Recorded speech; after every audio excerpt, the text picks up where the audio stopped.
Ayan o, Jonathan o. Opo, tik yan o. Sis, oh. Magpalang araw po mga kapams. Dito kami ngayon sa ano? Saan na ba to? Bagbagin. Oh, Bagbagin extension na pala to. Dito sa likod natin. Bagbagin. Punta po kami kay Kuya Ka-Business. Ano ang gawin natin siya doon? Sabihin ko lang, Ha? may tagya lang ako. Message ka lang. Message lang po si Jonathan mga kapams no ha. Sa sitwasyon kasi ngayon eh. Pagbigyan po natin. Kasi di naman ito sitwasyon, pwede bibigyan natin si Jonathan. Eh. Kasi may malasakit tayong totoo. Miss ko na si Kuya. Aba. Ikaw din naman po na, miss na po natin si Kuya. Kaso ano po, busy lang. Marami tayong asikaso rin. Tsaka pansarili, pamilya. Sa mga vlogging natin. Na outside videos po. Hindi po natin lahat kasi binablog eh. Hindi po sa lahat ng pagkakataon, may kamera tayo. Sa pagkakataon to, siyempre ano to ni Jonathan eh, moments. Kailangan, ano to, nakalista, baga. Para nakikita natin yung araw-araw na improvements ni Jonathan sa mga darating pang araw. Basta Jo, tulad ng usapan natin na, ikaw magpapa-DSWD para gumaling, ha? Hindi ka namin papabayaan. Pagpapagaling ka, pag gumaling ka na, sama-sama tayo ulit. Ha? Kahit sa bahay ka tumira, walang problema. So, let's go. Punta kay Kuya. Punta tayo. Kuya! Parating na kami! Humanda ka! Mahawak mo sila. Baka magtatagal ng mas mo rito. Ito yung kay, ano? Ito, wala ka pa sinashoot. Wala tao. Ayan po ang Falcon mga kapamso. Wala sila rito eh. Walang tao. Saan kaya pwede yung punta nga iba? Yan ang Falcon. Falcon House. Punta ka natin sa kay Buknoy. Sa bahay nila kay Buknoy para makapagtanong tayo kung sakali man na may alam sila kung nasan sila. Kagwangs ng Ka-Business family. Let's go. Mga kapams, parang walang tao yun. Parang nire-renovate yung bahay nila Buknoy dati. At ito po yung sa, kung natatandaan nyo po sa teleserye, bahay nila Bay. Yan po. Yan namin dyan ginanap yung pakikipag-usap ko sa parents ni Love. Na ang mga ito ba yung parents is yung mga parents ni Purnok. Yan po yun, teleserye days. Hanggang ngayon di ako makapaniwala na nakakaya kong gawin yung mga yung mga pagganap, pag-arte. Magaling kasi mag-motivate si Kuya. Kaya idol! Wala po sila, pambihira. Saan kaya? Balik tayo kay na Kuya Ka-Business mga kapams. Mga kapanibago mga kapams. Itong kita Kuya. Dati buhay na buhay dito eh. Parang dry na ano. Wala na rin. Dito po ako noon. Ako po. Nung simula natin namin ang teleserye. Mas pumasok ka na rito sa ano. Tapo. Ito sila tama kasi.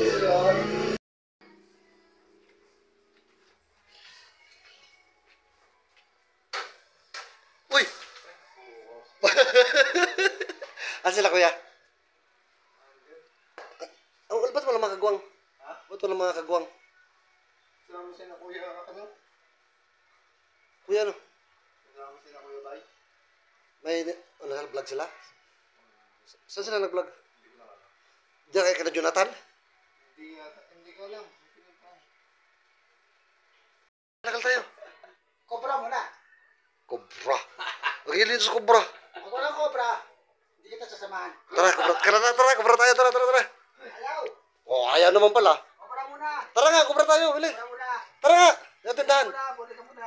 Ha? Bumili ka muna. Bumili. Dadali ko pa rito. Tara. Ayaw. Sila Kuya? Hindi ko alam. Ba't suplado ka? Hindi ka naman pogi, ako lang pogi. Cobra mo na. Tara, bili tayo. Bili mo na. Doon na tayo, tindahan, pambihira ka. Ayaw. Papatid mo pa sa akin dito. Tara! Ayaw.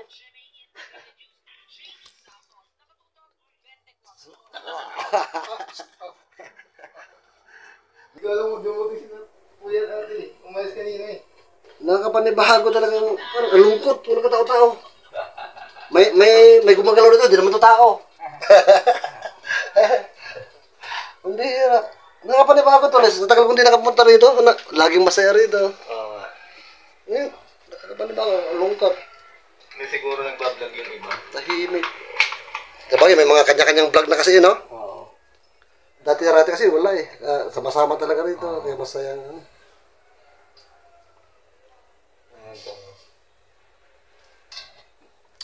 Yan ang ano rin na, yan ang isang ano rin, Din na. nakakamiss yung sama-sama mga kapams, sama-sama kami lahat.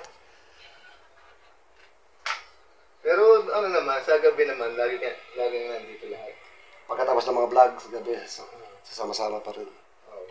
Tapos nag-uwian, ang ano na, madaling araw na. Ano nga kami ngayon, sa gabi. Sa gabi gising. Gising. Patulad ko rin, sa gabi ako nag-i-edit. Ang bihira. Ano nga si kuya? Alam ka ni Kuya Nano? Hindi.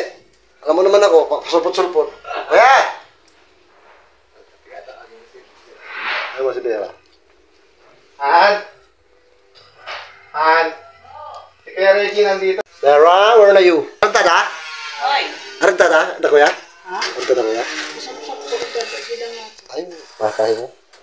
Ito po si Bera. Sexy pa rin. Hello po. Kasama mo. Si Bong. Si Bo? Hindi na nga ito mga J nga ito. Si boses. Hindi naman doon. Nakasara na ako rito. Ako mga kagwang doon. Kagwang ko ma. Kala mo ako lang ha. Kala mo ginaganyan-ganyan mo lang ako ha. Kala mo wala akong amo ha. Ha! Hindi ang busing ko. Kala mo. Matibay yung ating bossing dyan. Bossing! Ah. Jo! Tulog si kuya. Tulog. May nilakad sila kanina. May sakit kasi si ate. May mga problema kasi nasikaso rin. Tulog. Dit, sabi ni Vera, tulog daw si kuya. Baka dumating na nga. Nakatulog kasi ako. Ganyan-ganyan ako nagising. Mga kapamsan, ba't may dugo yung daliri mo? Nasukat yun sa ano? Ano Sa buti. Ano? Madugo-dugo.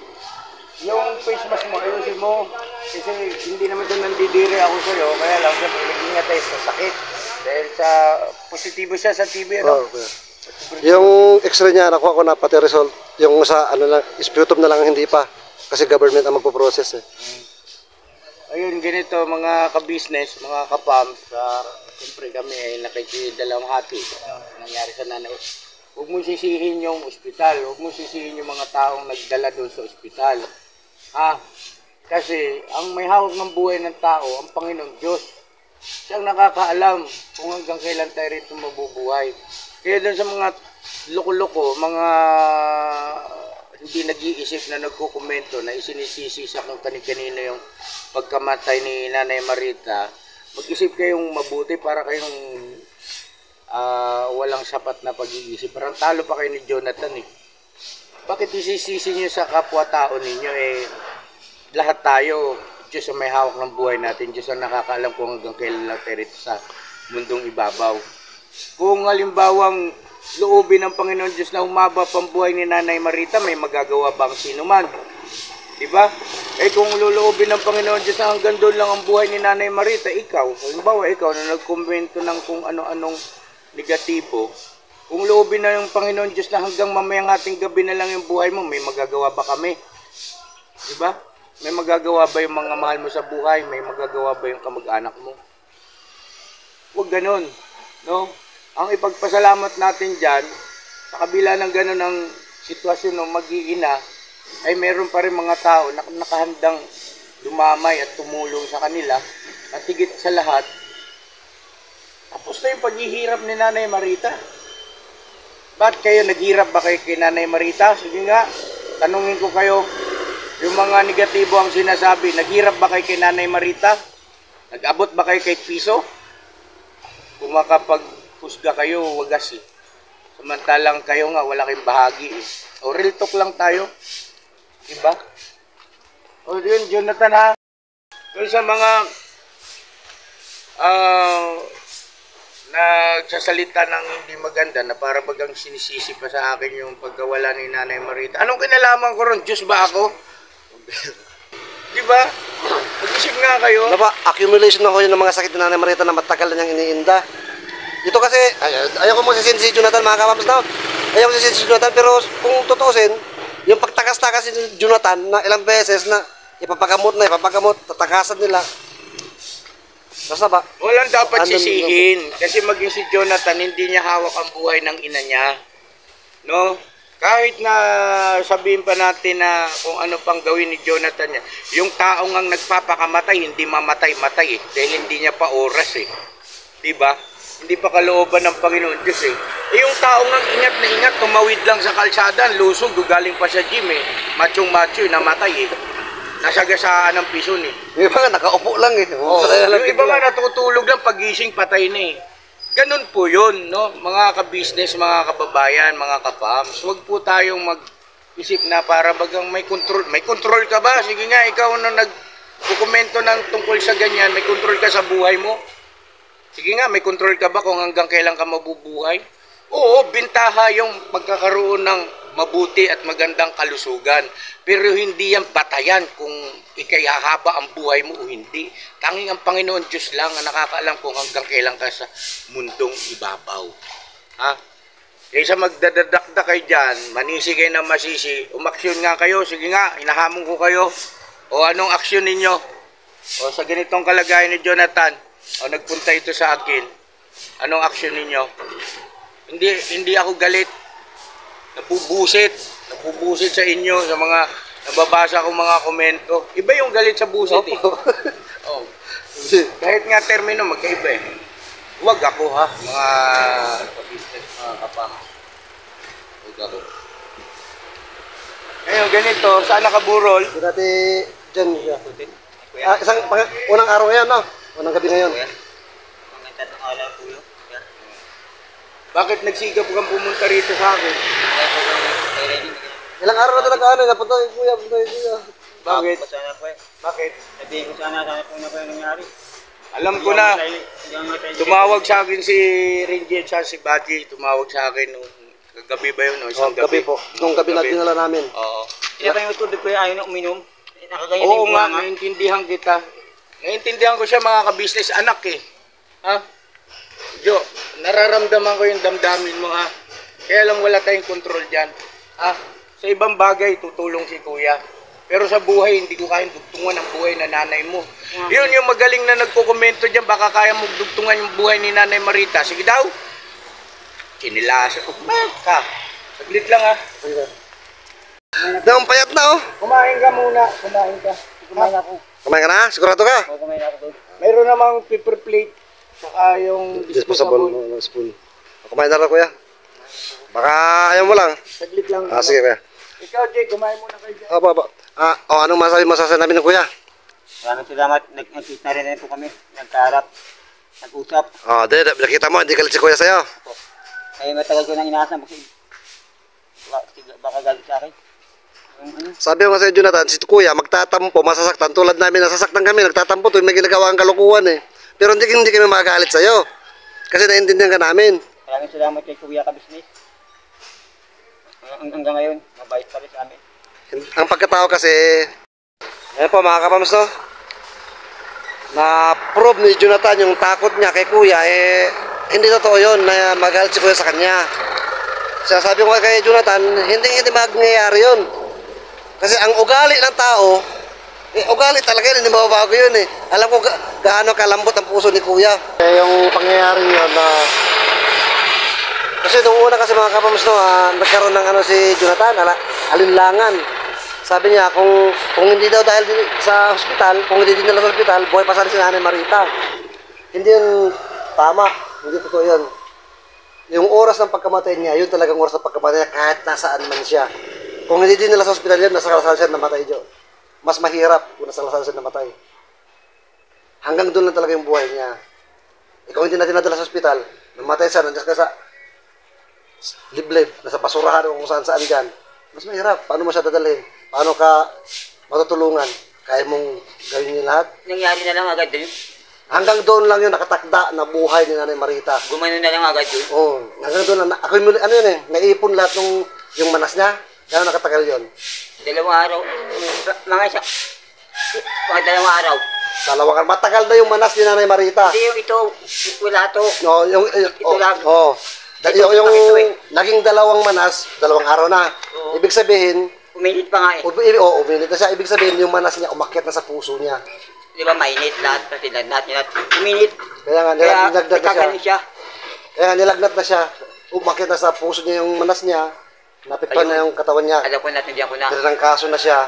Buti nga, nagdala pa natin sa ospital para doon siya mabawian ng buhay. Bibig niya nakaganyan na lang. Oo.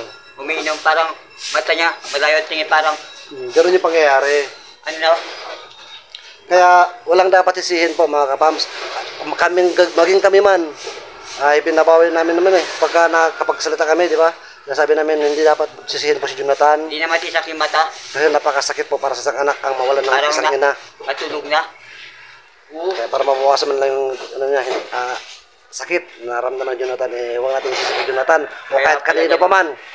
Tulad kay Kuya ka Business, may nag-comment daw kung saang vlog yun. Huwag naman po ganun na manisi tayo ng tao na po.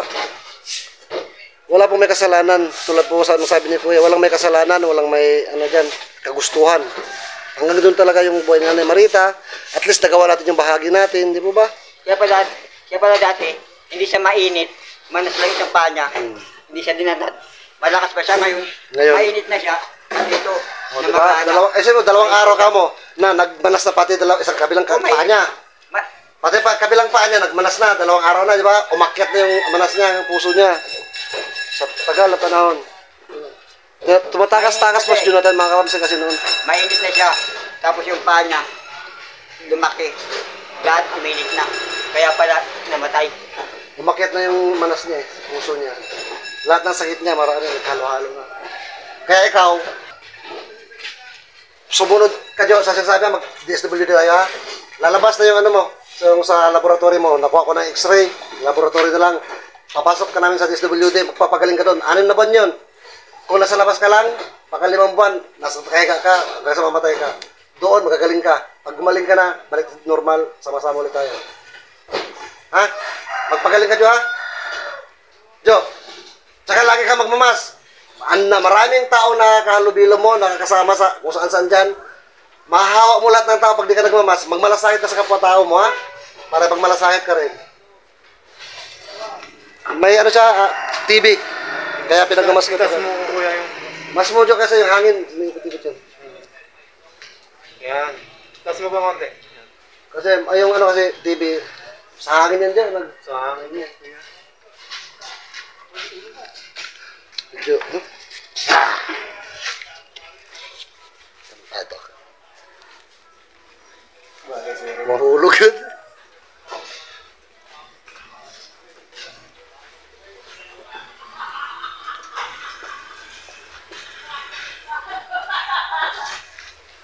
Sa'yo, Bong, kung bagay, Bong. Sa'yo. Sa akin lagay! Kahit wala ng sungay, bagay na eh. Lagay mo ka, no? Sa akin, testing. Pakabra ka na. Ito ba, langaw, laki oh. Yan langaw.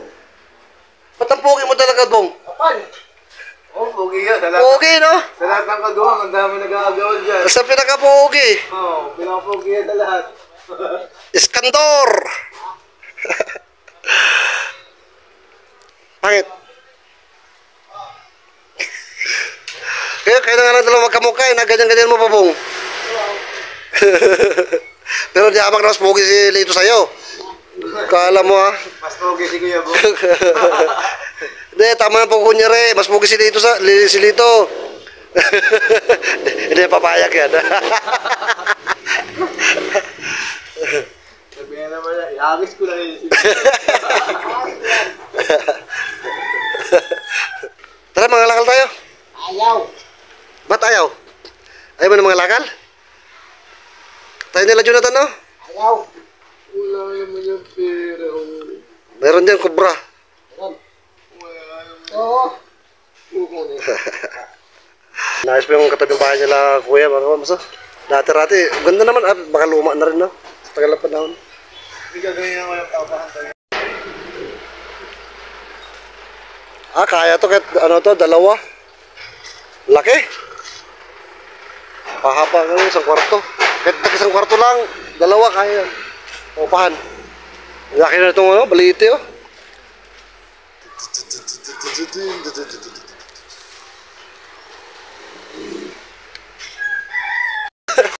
Kaya nagtaka doon, abat paano nangyari na ang laking tao mo sa kamera noon. Nung naalala nila ito mga kapis, mga drama-drama namin dati. Na bot-bot ko sa palikat ko. Ang bigat na ito, kala nyo ganito, ang bigat. Ilang kilo ka ba? Nasa 80 siguro. Oo, nasa 80. Ang bigat. Kala nyo ganyan-ganyan lang yan, napakabigat. Solid. Ang tagabuhat lang nito si, Damulag, Intoy, ako, mga ganyan na, kaya magbuhat sa kanya. Boss Mads, yung motor mo, pinag-initan no? Kilala mo ba yan? Yari ka, ano? Ano? Ano ka? Kilala mo Kuya Mads? Yun o. Ano? Tamimi ka ngayon? Ang buhay ko pa yung dalawa eh. Ano? Wasaan ko pa yung dalawa. Sige. Kasama mo motor eh. Yung motor boss. Isa nagsumbong, isa nagsumbong. Isa nagsabi. Isa nagsabi oh. Sabi mo, wasakin mo, may maso pa dyan. Oh, ikaw nagsabi. Utos mo eh. Takot ka pala kay Bari. Ikaw nagsabi. Mga pa, mas uli na po kami. At nagkausap na si Jonathan at si Kuya. Let's, ito na kami. Salamat. Let's go! Opo, palabas na po kami ng Sierra Nava. Dito kami sa main road. Pagumbong dito. Dito naman, papuntang Tiparo. Daan po natin si Boogie, mga kapam. Sabi nyo Jonathan, dito lang doon yung bahay. Tama ka na Boogie. Ha? Kasi na-miss na rin si Boogie. Mukhang dito si Boogie sa kanila. Kaya siyempre, martes yun lang. Kaya siyempre, papasok yun. Hindi, wala man doon. Baka sumama nag-vlog o ano eh. Kung nag-vlog sila, hindi naman namin alam. Buti na lang natin sa kanila. Saan yung kanila, Jo? Saan? Yan, yan. Kanan? Oo. Tapos na kayo. Tapos kaliwa. Dito si Boogie. Dito si Boogie. Huwag na, Jo. Huwag na. Maki-star pa tayo. Nakawala siya. Ito dada, si Boogie. Nasaan pa? Wala si Boogie. Lagay ko na po kami. Baka ako nandito. Dito. Salamat pa. Tuloy na kami. Bye-bye. Wala po si Boogie. Wala po. Uwi tayo. Pira ka Jonathan ka. Pero, totoo po yung sasabi ni Jonathan doon. Miss din po namin sila mga kapatid. Kasi sa kinakuya doon, siyempre, hindi ko tumira. Si Boogie po yung kasama ko.